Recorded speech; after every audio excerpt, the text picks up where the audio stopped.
Selamat siang. Maaf mengganggu waktu panjenengan sebentar. Saya ingin melakukan wawancara dengan Bapak kaitannya tentang pengambilan keputusan berbasis nilai-nilai kebajikan sebagai seorang pemimpin. Oke, monggo silahkan. Oke, terima kasih Pak. Yang pertama yang ingin saya tanyakan, selama ini bagaimana Bapak dapat mengidentifikasi kasus-kasus yang merupakan dilema etika atau rujukan moral?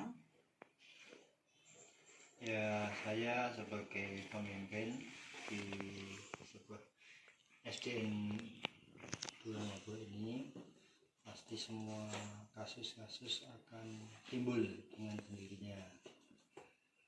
Oleh karena itu akan saya selesaikan berdasarkan kebutuhan atau yang lebih penting sesuai dengan kesepakatan bersama, karena suatu dilema etika sosial itu biasanya yang satu merasa tidak dienakkan tapi yang satu merasa dibutuhkan. Jadi kita harus sama-sama bisa mengambil keputusan yang terbaik. Terus kemudian yang kedua Pak, selama ini bagaimana Bapak menjalankan keputusan pengambilan di sekolah Bapak, yaitu di SDN Durango, terutama untuk kasus-kasus di mana ada dua kepentingan yang sama-sama benar atau sama-sama mengandung nilai kebajikan? Saya biasanya mengambil keputusan itu didasarkan pada keputusan yang mendesak. Tetapi kita harus saling menjaga, karena keputusan kita itu biasanya ada salah satu pihak yang kurang enak atau kurang sepakat.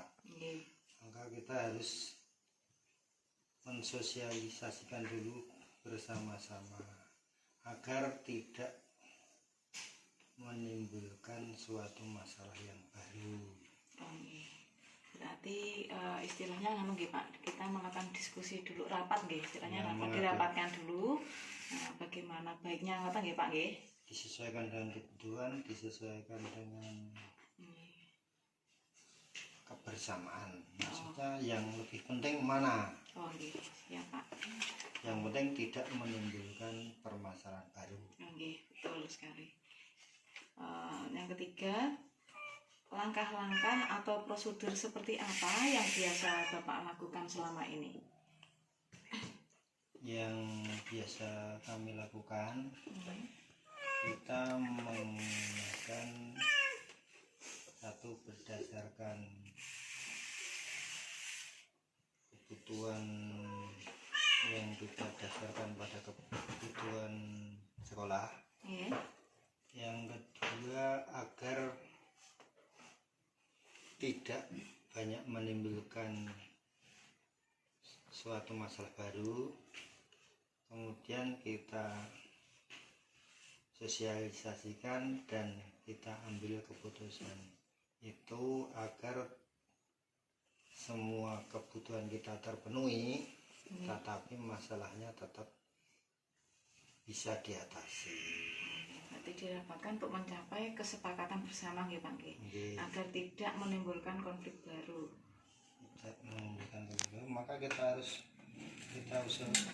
mulai dari tadi, dari tahapan awal sampai akhir, kira-kira masalahnya itu yang tidak membuat masalah baru, tapi bisa terlaksana dengan baik. Berikutnya Pak, nomor 4, hal-hal apa saja yang selama ini Bapak anggap efektif dalam pengambilan keputusan pada kasus-kasus dilema etika Pak?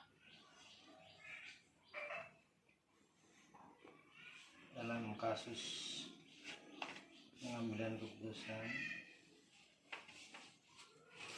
itu yang kita lakukan adalah menyederhanakan pokok permasalahan dan membangun kebijakan. Maksudnya kita itu disesuaikan dengan kebutuhan. Nah, kalau kita sekolah kita membutuhkan tetapi tantangannya tidak mengenakan yang lain, nanti kan efek belakangnya kurang pas. Makanya kita harus mengambil kebutuhan yang pas. Seperti misalkan itu nggih Pak, penerimaan GTT baru kan memang kalau secara aturan belum boleh memasukkan GTT baru nih Pak, tapi karena faktor kebutuhan berarti kan perlu dipertimbangkan lagi. Seperti itu nggih Pak nggih? Ya, contohnya seperti itu. Walaupun aturan dari pusat itu tidak bisa, tapi kita menanganinya kelas yang kosong itu kita terus bagaimana kan kita harus mengambil keputusan walaupun sedikitnya kurang pas, tapi aturan itu kadang memang berlawanan dengan situasi yang di lapangan. Betul nih, karena kita butuh tetapi tidak boleh, berarti kan kita harus bisa menerapkan agar masalah yang timbul itu lebih ringan dan tidak memberatkan semua. Terus kemudian Pak, hal-hal apa saja yang selama ini merupakan tantangan dalam pengambilan keputusan pada kasus-kasus dilema etika yang Bapak alami selama ini? Dalam kasus-kasus dilema etika ini, hasil keputusan yang kita ambil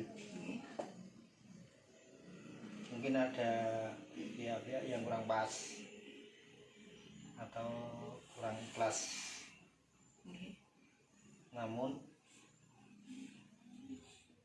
harus kita jalani karena merupakan suatu keputusan.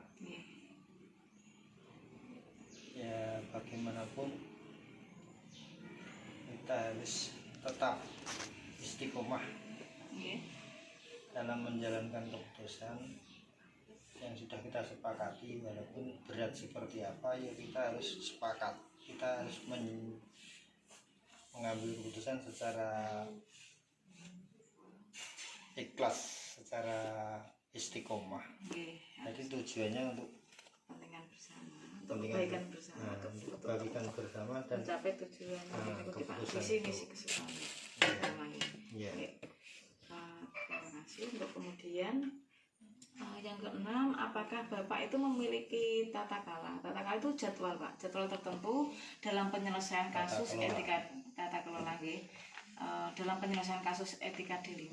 Apakah Bapak itu langsung menyelesaikan di tempat atau mungkin memiliki jadwal untuk menyelesaikannya, bentuk atau prosedur seperti apa yang Bapak jalankan?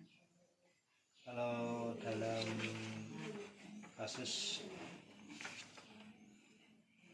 seperti ini kita mengambil keputusannya tidak bisa dijadwal dan tidak bisa secara langsung karena semua itu adalah menimbang, mengingat efek yang akan terjadi atau masalah baru yang akan timbul. Jadi semua itu harus kita ambil secara secara umum, secara hati nurani, kita pokoknya menyelesaikannya tidak berdasarkan jadwal tapi berdasarkan hati nurani dan kebutuhan. Kita sepakati tidak ada pakai jadwal, kalau jadwal hari ini harus selesai tidak bisa, harus secara langsung tidak bisa. Kalau sudah jernih ketemu nanti baru diputuskan. Setiap keputusan kiranya yang itu tidak menimbulkan banyak, tidak bisa diputuskan secara langsung ya Pak, karena tidak bisa. Karena Keputusan itu kaitannya kepentingan bersama, kepentingan bersama dan kebutuhan sekolah. Terima kasih. Untuk yang berikutnya nomor 7 adalah adakah seseorang atau faktor-faktor apa yang selama ini mempermudah atau mungkin membantu Bapak dalam pengambilan keputusan dalam kasus-kasus dilema etika? Dalam kasus ini yang meringankan kita adalah sebagai makhluk sosial yang bisa sewaktu-waktu kita juga membutuhkan. Di dalam masyarakat juga sangat mendorong karena itu dibutuhkan, jadi semua itu tetap berkaitan dengan kebutuhan di sekolah dan kita sebagai makhluk sosial pribadi dan kepentingan bersama, jadi tidak keputusan sendiri. Jadi semua itu berdasarkan kebutuhan yang dibutuhkan dan tidak banyak menimbulkan masalah.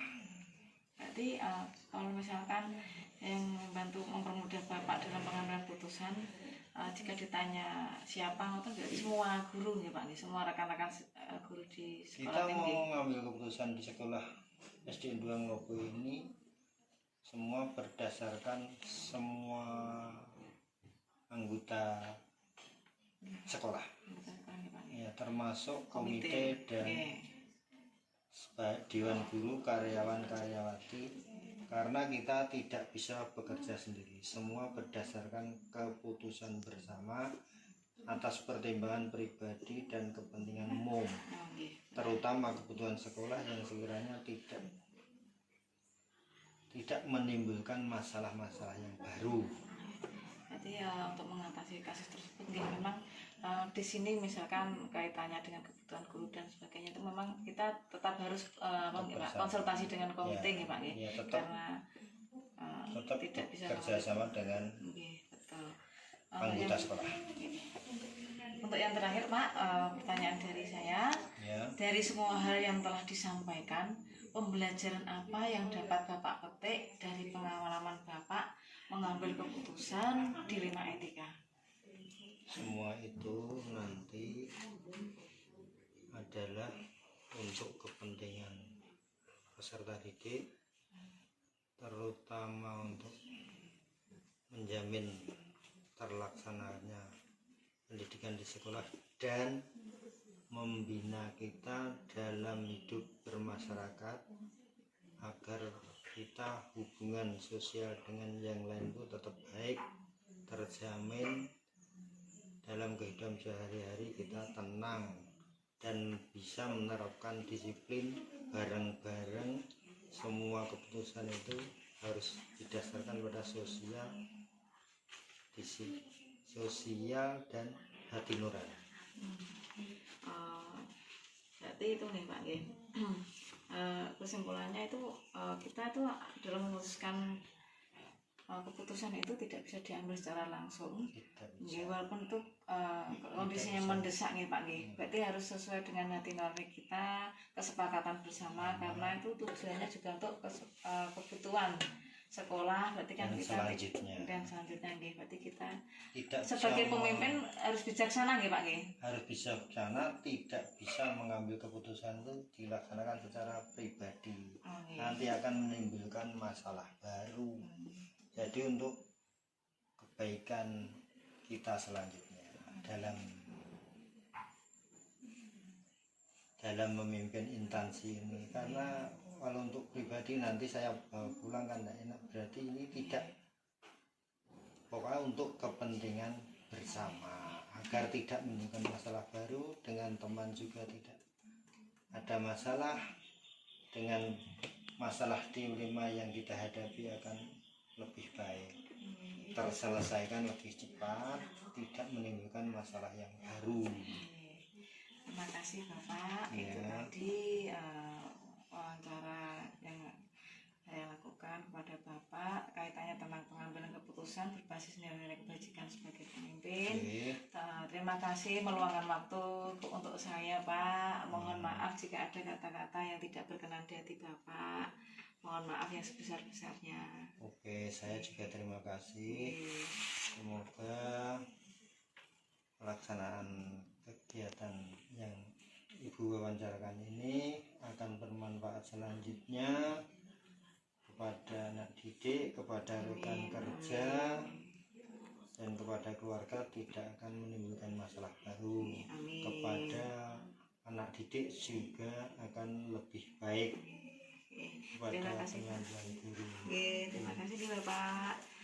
Assalamualaikum warahmatullahi wabarakatuh. Waalaikumsalam warahmatullahi wabarakatuh.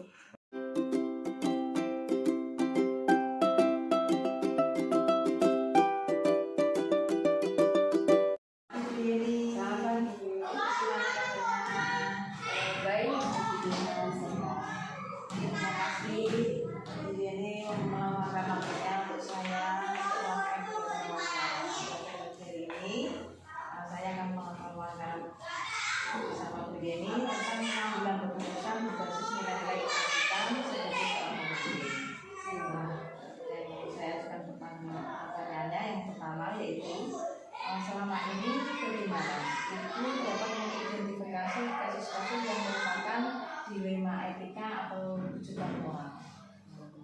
Iya, sebagai seorang pemimpin di sebuah instansi, yaitu saya di instansi SDN 2 Lebur, pasti akan menemukan berbagai kasus yang akan saya hadapi, dari kasus yang keduanya benar-benar, terus yang ada yang satu benar, satu salah. Nah, di dalam kasus itu saya akan mengidentifikasi bagaimana cara saya untuk menyelesaikannya. Karena saya akan menghubungi pihak-pihak yang terkait, misalkan saja saya akan berkolaborasi dengan teman sejawat, atau itu apabila ada dalam satu kasus di sekolah. Tapi kalau ada dari pihak luar, berarti saya harus berkomunikasi dan berkolaborasi dengan komite sekolah atau kepala desa dan lain-lain.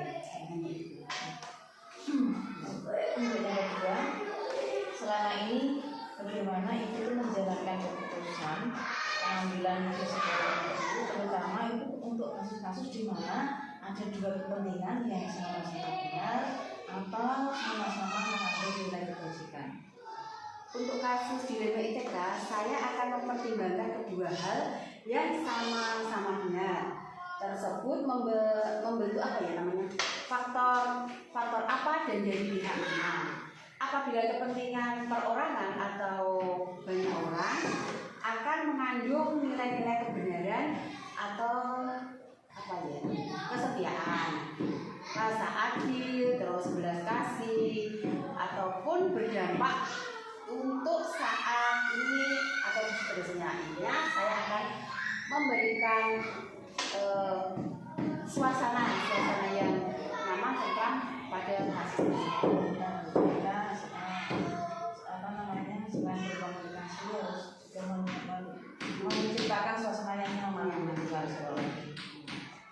Untuk yang ketiga, menyamakan atau prosedur seperti apa yang biasa Ibu lakukan selama ini?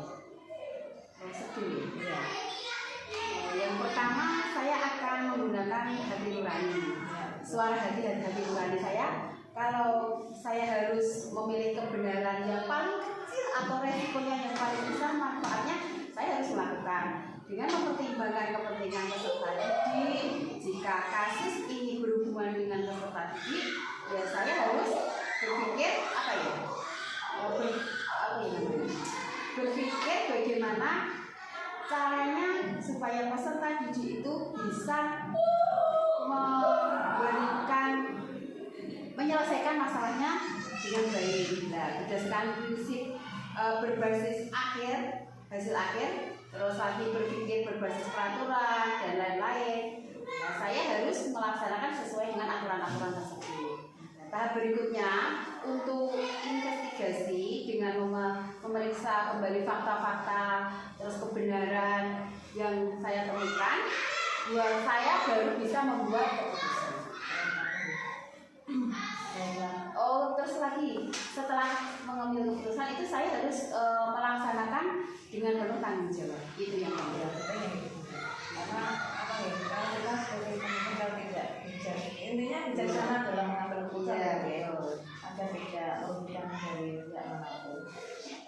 untuk yang berikutnya, hal-hal apa saja yang selama ini Ibu anggap efektif dalam pengambilan keputusan pada kasus-kasus di rumah etika? Efektif.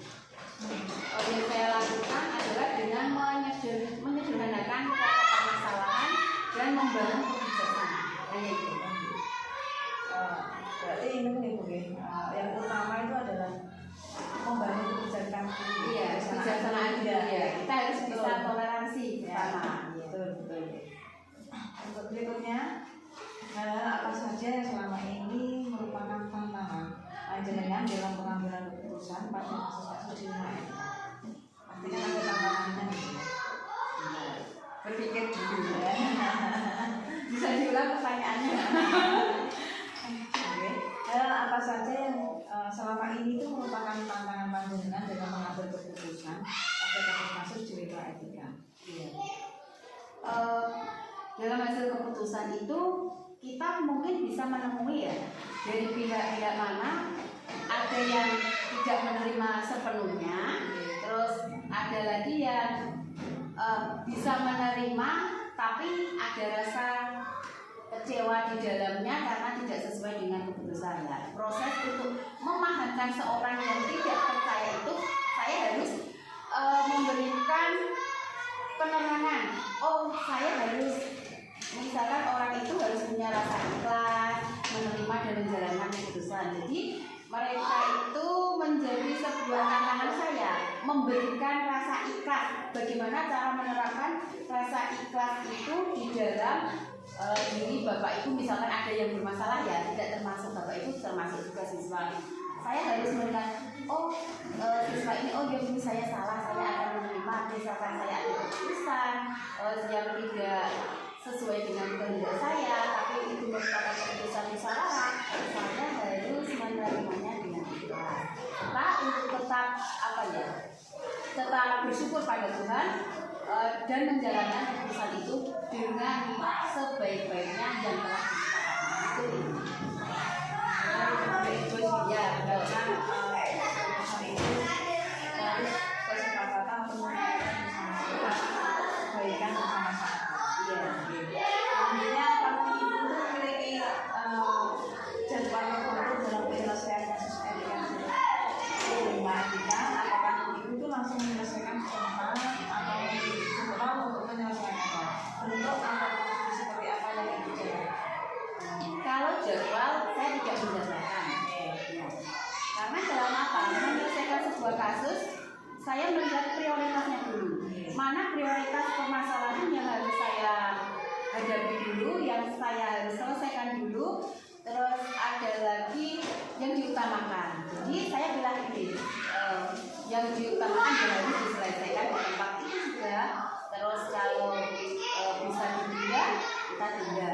Yang intinya saya harus menciptakan lingkungan sekolah yang kondusif untuk semua warga sekolah. Karena masalah itu kan tidak bisa kita planning gitu ya, kita juga tidak bisa menyelesaikan ini dulu ya. Berikutnya, adakah seseorang atau faktor-faktor apa saja yang selama ini mempermudah atau mungkin membantu ibu dalam pengambilan keputusan dalam kasus-kasus UMK? Kalau menurut saya untuk pengambilan keputusan ya saya harus berkomunikasi baik dengan semua warga sekolah, termasuk semua warga sekolah, termasuk penjaga dan lain-lain ya. Komunikasi itu kita harus selalu berkoordinasi. Bagaimana baiknya untuk membentuk sebuah sekolah itu menjadi yang kondusif. Terus yang terakhir ini dari semua hal yang telah disampaikan, kira-kira pembelajaran apa yang ibu tidak dari pengalaman ibu mengambil keputusan di rumah etika?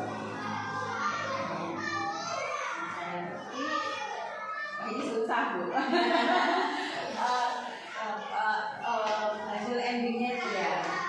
Dalam pengambilan sebuah keputusan, saya mengidentifikasikan yang pertama, saya harus bisa melakukan dari awal dengan melakukan pengujian-pengujian, terus lalu akan melakukan pengujian yang benar lawan benar atau benar lawan salah dan sebagainya untuk dapat menemukan